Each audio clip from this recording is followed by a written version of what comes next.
this word right here, giving, everything I did was for free. Money was not important to me because I had the opportunity to give back to somebody, to make their life better, to make them walk better, pick up things, whatever they need to do. That was my reward to help them do.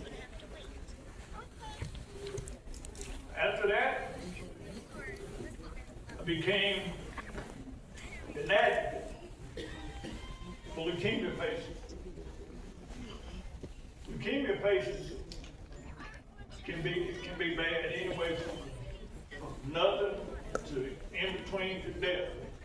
Of all the people that I sat around, I'm the only one left alive. I went to Emory when I was back at Emory one time. They told me, said, "Scott, it just don't work like it does for you." I said, "What do you mean?" "You come up here like you had a common cold. We treated you and look at you fine." Well, I'm 69 years old. This is the first time that I ever have been to Eden. I want to tell y'all it's a blessing for me to be here to tell you my story. As Will said, this is my book. This is my little sister, my big sister that gave me the bone marrow. This is her, this is my dad, this is my mom, this is my brother, and that was me. When you go through some things like this, you just don't understand why, but eventually you see it. A bridge can be anything. You see them on the screen as steel, but bridge can be an act of kindness. Bridge can be a compliment. Bridge can be a smile. The bridge can be somebody holding a door for you. Anything that connects two people to another, some way, shape, form, or fashion, is a bridge.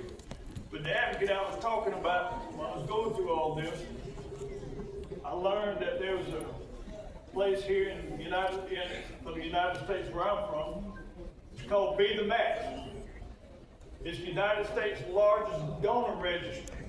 That's where any person that needs any organ donated can call and get on the list. They can call and get an organ that they need, providing there's a match. I tell people it's very important to become a donor, because with one donor, one family member that has a donor that passes away, they lose one family member. That's a sad tragedy.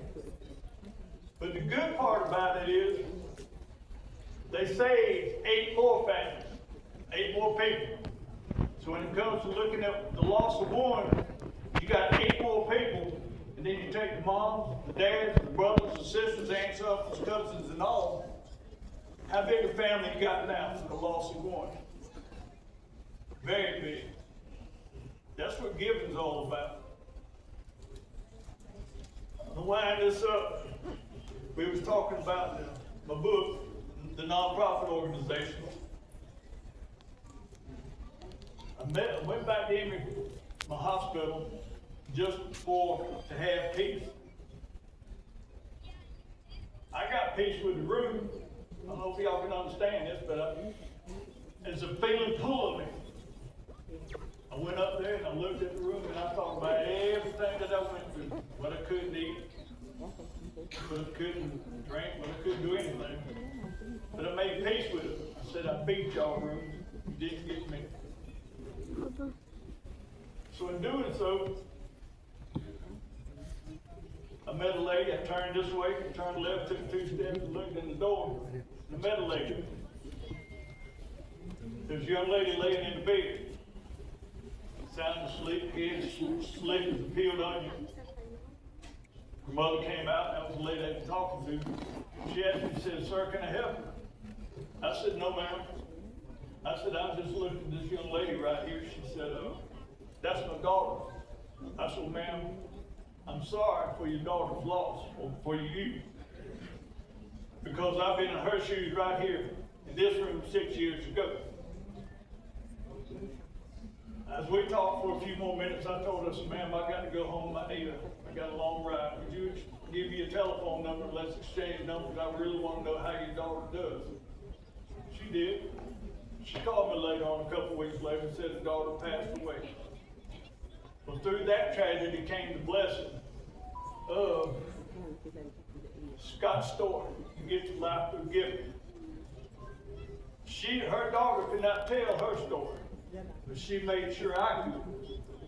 For each and every one of y'all out here, because each and every one of y'all could go through the same thing I've been through. I hope nobody goes through this. It's terrible. Through that nonprofit organization I got, she helped me get it too. We raised money by building, using reclaimed materials, whether it be wood, glass, metal. Whatever comes to mind I can build, I'm going to build it. It could be a butterfly, it could be a table, it could be a charcuterie board, it could be just something to hang on the wall of light. I made it. It's not perfect because I wasn't perfect. So through that tragedy of somebody losing, that's where the gift of life came from. In that book, on the back of this book, there's one saying that says, behind every cloud, which is a clouded day, we got another example we use, the sun still shines. Y'all saw the darkness of the tragedy. Y'all saw the brightness of the sun through here, right here, gift to gift. A man asked me one time, what's it like having a transplant? I told him I really can't tell you anyway because you can't see. Nobody can look at me and tell me that I've had a transplant. So the best way I'm going to tell you, for people to understand, is look at everybody that's got eyes, and we see this world, correct? I see everybody with red on, John with his cool glasses, David decided, all the people that I speak with, all the people over here don't even know, but somebody y'all don't know could save y'all's life. Y'all could save somebody else. That's what it's all about.